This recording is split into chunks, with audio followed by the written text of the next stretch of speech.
கிறிஸ்து இயேசுவில் பிரியமான சகோதர சகோதரிகளே, இன்று திருச்சபை பொதுக்காலத்தின் 19ஆம் ஞாயிறில் மத்தேயு நற்செய்தி அதிகாரம் 14 இறைச்சொற்றடர்கள் 22 33 இயேசு கலிலேயா கடல் மீது நடந்து சீடர்களை சந்திப்பதும், பேதுரு தண்ணீரில் நடப்பதும், பின்னர் இயேசு காற்றை அடக்குவதும் விவரிக்கப்பட்டுள்ளது. இது வேதாகமத்தின்படி எதை காட்டுகிறது என்றால், விசுவாசத்தின் ஆழத்தை வெளிப்படுத்துகின்றது. இதன் பின்னணி என்னவென்றால், 5000 பேருக்கு உணவு. இயேசு 5 அப்பங்களையும் 2 மீன்களையும் கொண்டு 5000 பேருக்கு உணவளிக்கின்றார். மக்களின் எதிர்பார்ப்பு என்னவென்றால், இந்த அற்புதத்தால் மக்கள் இயேசுவை அரசியல் அரசராக மாற்ற முயற்சி செய்கின்றனர். ஆனால் இயேசு கூட்டத்திலிருந்து வெளியேறி தந்தையாம் தேவனுடன் ஜெபிக்க மலைக்கு தனியாக செல்லுகிறார். சீடர்களை மறுகரைக்கு செல்லும்படி படகில் அனுப்பி வைக்கின்றார். இந்நிகழ்வின் முக்கிய பகுதிகள் என்ன? கடல் மீது இயேசு நடத்தல்.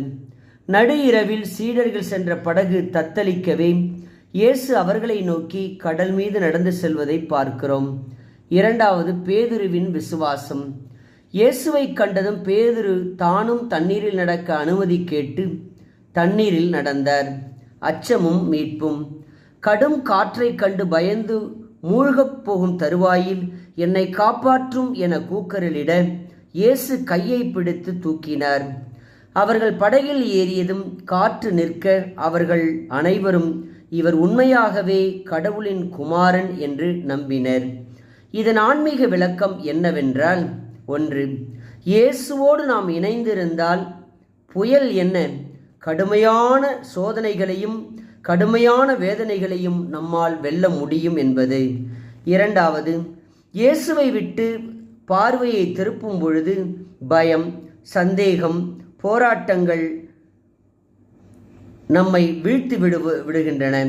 விசுவாசம் குறையும் போது இயேசுவை அண்டினால் அவர் கரம் பிடித்து நம்மை தூக்கி விடுவார். 3. கடவுளின் கரம் என்றென்றும் எப்பொழுதும் நமக்காக நீண்டவாறே உள்ளது. பல சமயங்களில் நாம் தான் அவரின் கரத்தை பிடித்து கொள்ளுவதில்லை.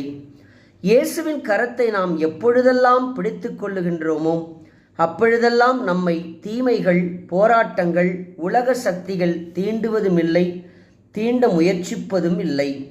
இயேசுவை நாம் விட்டுவிட்டு விலகும் பொழுது நம்மை இச்சக்திகள் எளிதாக ஆட்கொண்டுவிடும். எனவே இயேசுவின் கரத்தை இறுக பற்றி கொண்டு குழந்தைக்குரிய மனநிலையோடு